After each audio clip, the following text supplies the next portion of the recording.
Welcome back to The Legend of Zelda Breath of the Wild. Part 2 in fact. My name's Crazy Danny, and we've just left the Great Plateau. We finally got our paraglider and are now ready to run around the world however we please. In case you haven't watched the first part, I highly recommend watching it before you get into this video.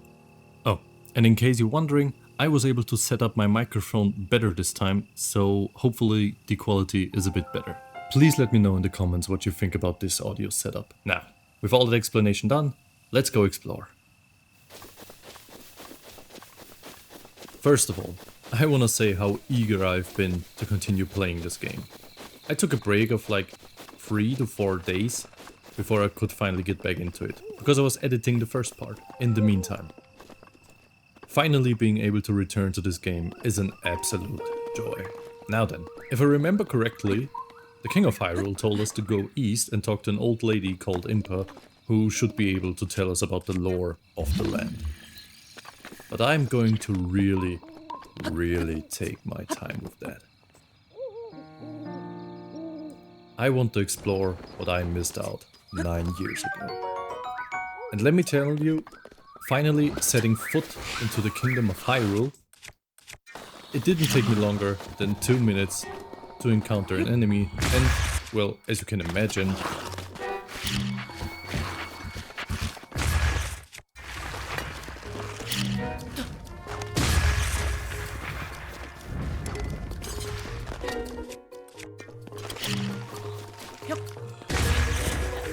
die spectacularly.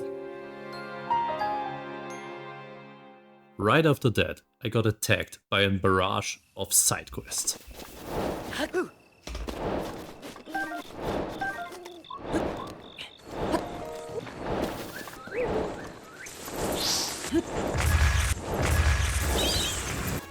But it finally came to an end.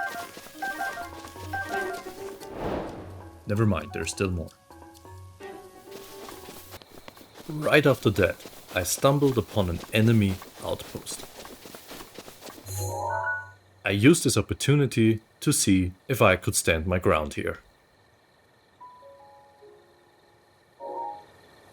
My first plan involved the Obi-Wan technique to get the high ground. I wanted to somehow land on the platform without waking everyone up and then sneak strike a couple of them, and after that clear out the rest in a fair and square fight.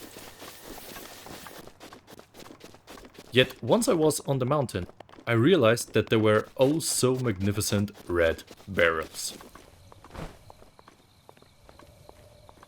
And like every other red barrel in every other video game, those go boom. So I figured if I'd be able to throw a bomb next to them, I could blow them up and kill maybe a couple of monsters with one fell swoop.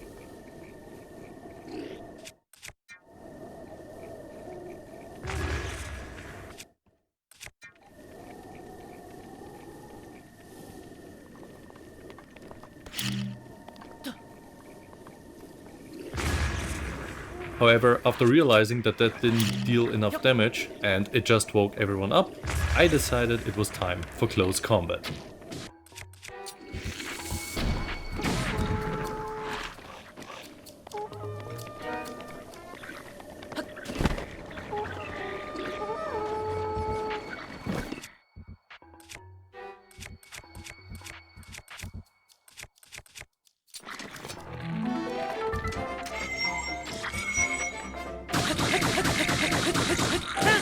After sending the first of them flying, I jumped down to the ground and fought the rest of them with as much bravery as I could.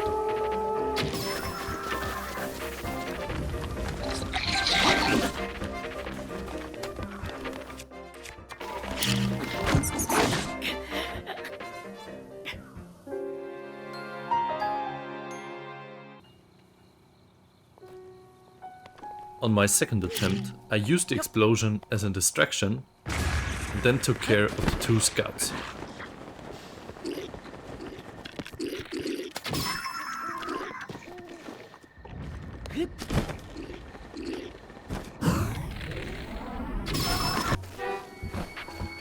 Right after that, I wanted to get some distance between me and the horde because the first black bokoblin was on his way.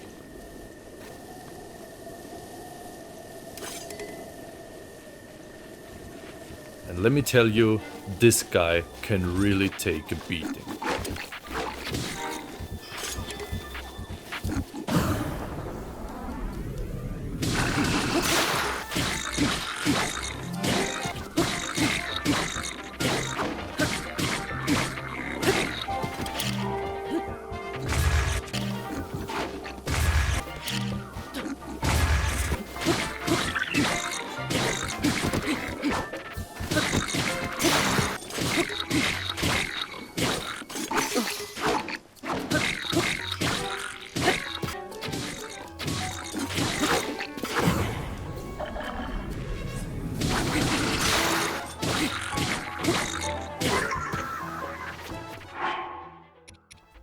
Finally having dealt with the black bokoblin, the rest was a piece of cake.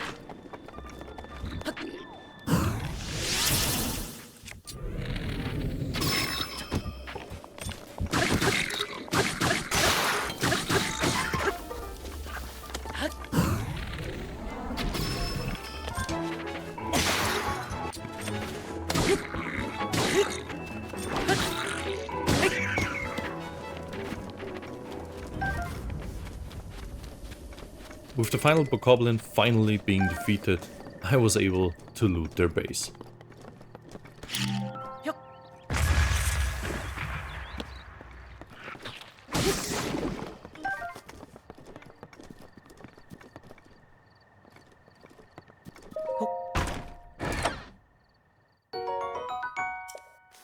Stacked up with new weapons and a couple of extra loot, I decided to continue my road towards the south. On this bridge, I first fetched another Korok,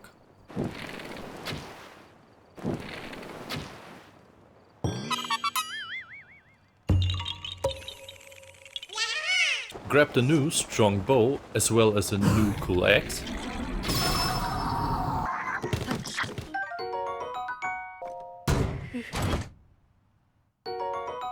had an encounter with my first Exalfos, but I just sent him down into the ocean.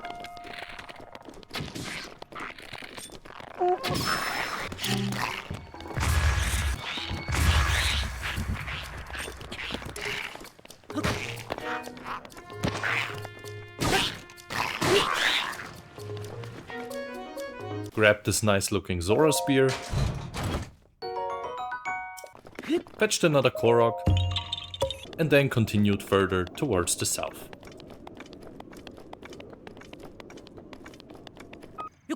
Once on the other side of the bridge, I discovered a tower close by.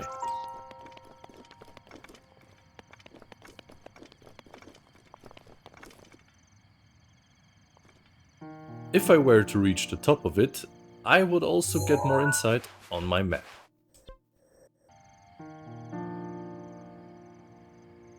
However, the tower was apparently protected by a Valley of Death. I'm not sure what exactly is in this valley, but I saw one blue bokoblin in front of it and thought that there might be more of that in there. So I decided to just continue following the path.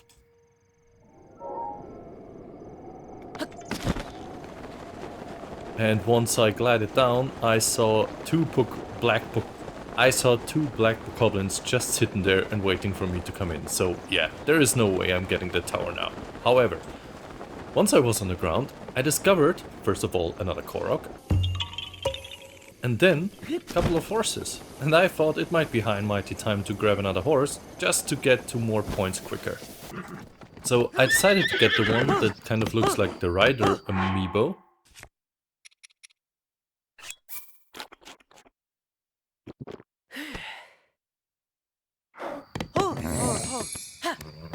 and once it was under my command, I followed the path further south.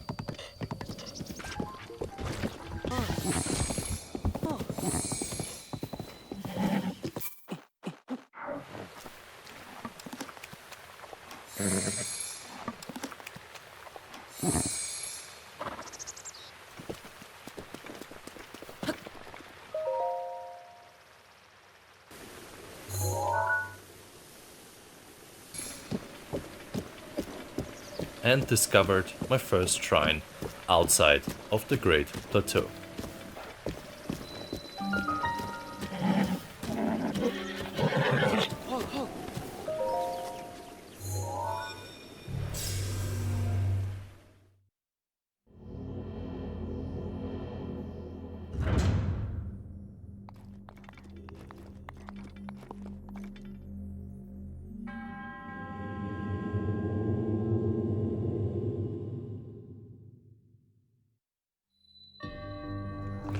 A minor test of strength trial has me fight against a specific enemy. In this case, it was a little guardian with a sword and shield.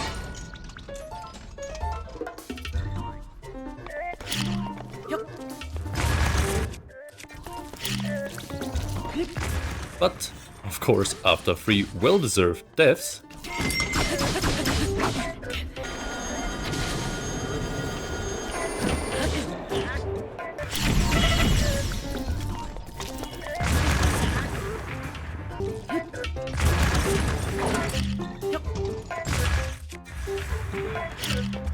I was finally able to defeat him. I sacrificed quite a lot of my weapons, but at least I got a guardian sword that might be useful in the future. Maybe. I grabbed whatever was to loot.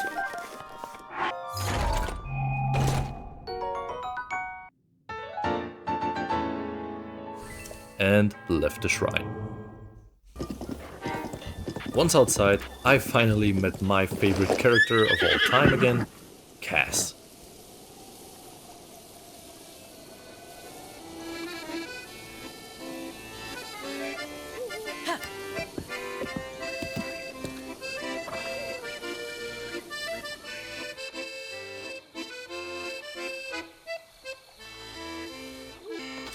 Kaas said that he's in search of ancient songs, and if we would be interested in hearing one of his ballads. Of course, not being able to say no to this guy, I eagerly listened to what he had to say.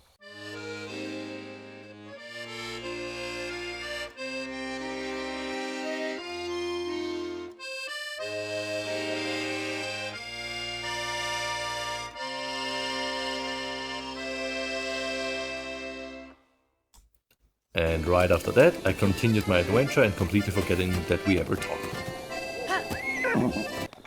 At this point, I was still a bit annoyed that I still haven't found a single tower that would expand my map, until I finally was able to find a tower.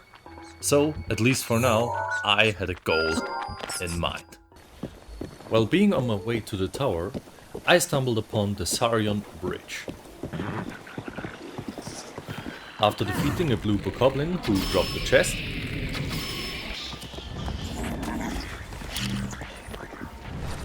the bridge was finally safe again and I was able to loot the hell out of it. And let me tell you,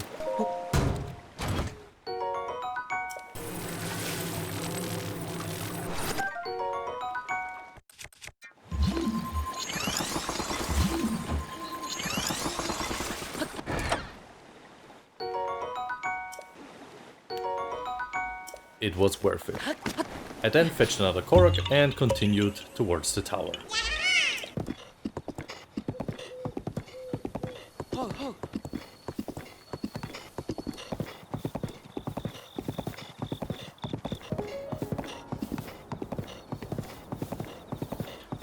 I was getting closer and closer to the tower, and I thought if I keep on following the road, I might be able to end up there. However, as I continued, I stumbled upon the Lakeside Stable.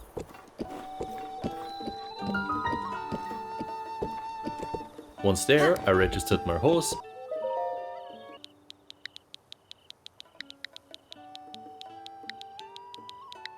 bought some arrows of beetle, while selling some of my rubies. And then, without any hesitation, went straight to the tower.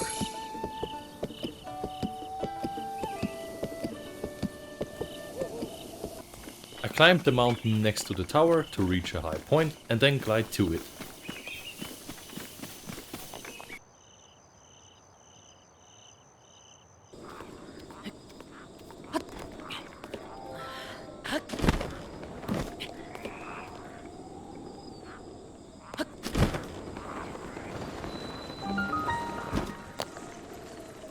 I climbed a little leap to reach the top. And finally was able to synchronize my map.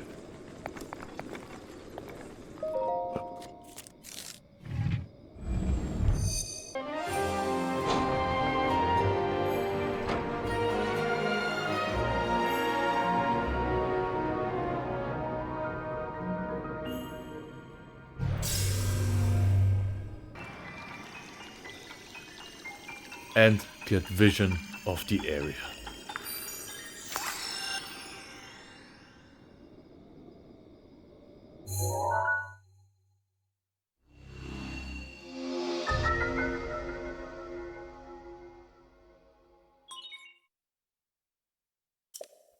And also got the Sheikah sensor, which should help me find the shrines and other things.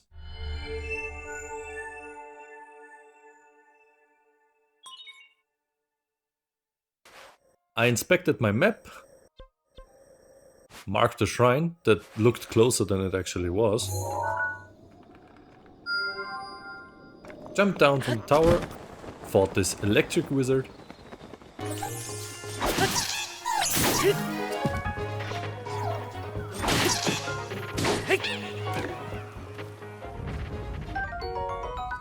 and continued heading west to get out of this forest.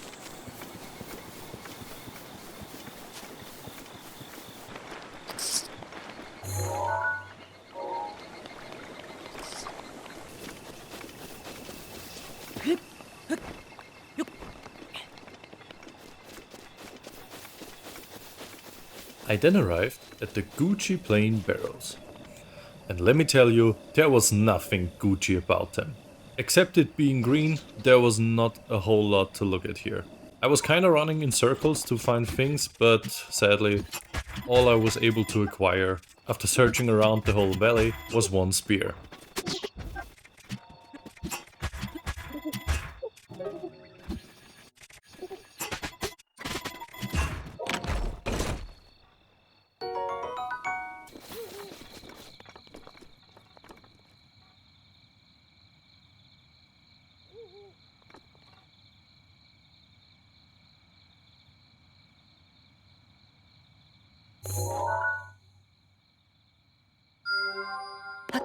I then decided to fast travel back to the tower.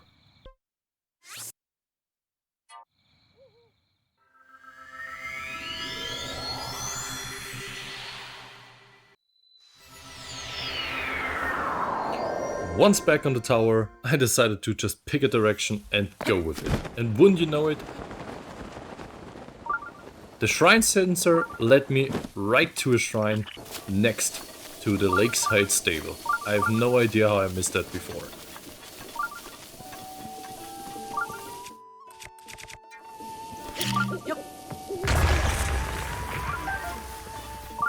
Anyway, shrine time!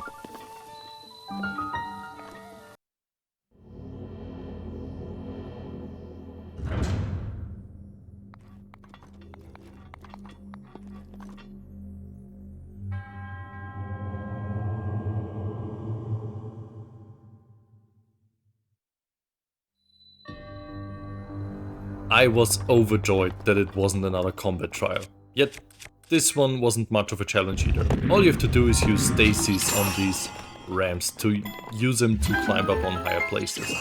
And I think in less than like 1 minute, it was already over. In the end I did a bit of a trick jump.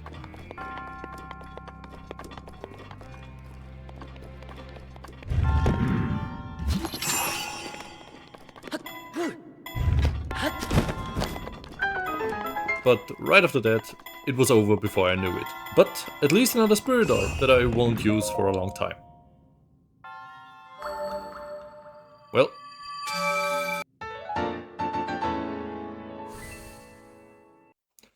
I stacked up on food, continued my travels towards the east,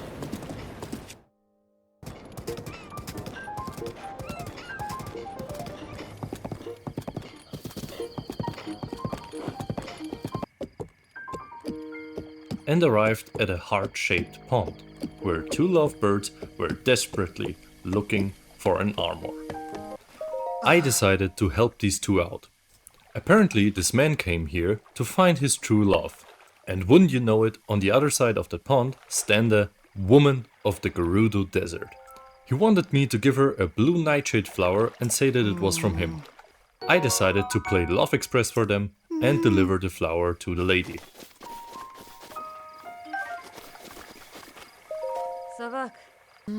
Once delivered, the lady walked up to the man. He kind of misunderstood the situation, but I guess it was fine.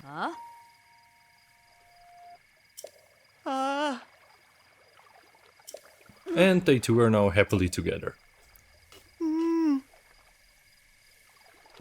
And I disappeared in search of more lovers in need.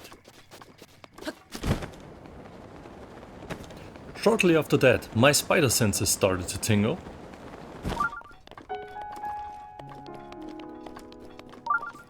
And wouldn't you know it, they led me right to a shrine next to that one. But for now, it's time for another shrine. The main focus of the shrine seemed to be focused around shifting weights to, I guess, reach higher places.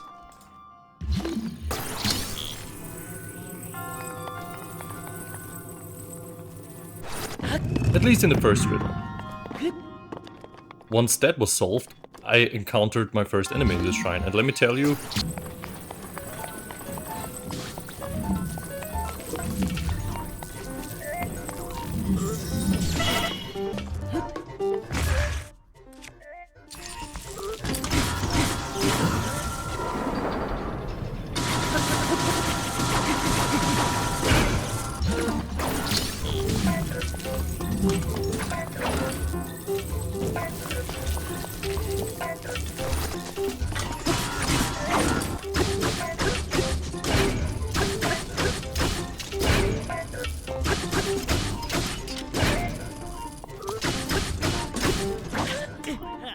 it didn't go as planned.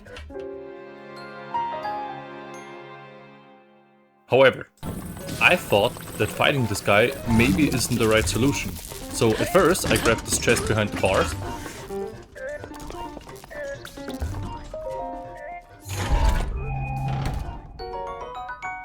And then I just sneaked my way around him and didn't fight him at all.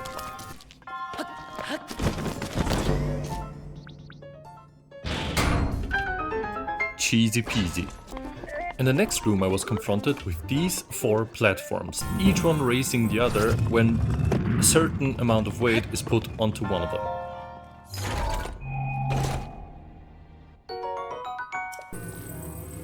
After wiggling around here a bit,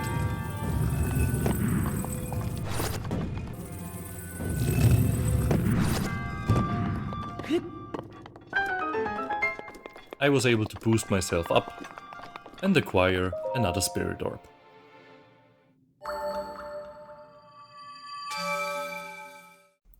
Once back outside, I decided to explore Lurelin village a bit. I climbed up some trees and grabbed some palm fruit. Talked to this guy who gave me a quest to raid a huge enemy base, apparently in a certain bay. We will see how that goes, maybe in the next episode. Bought some stuff from the shop.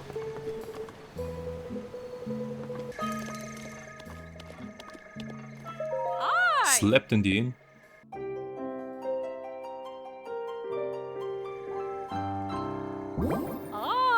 Accepted another side quest to grab some goat butter.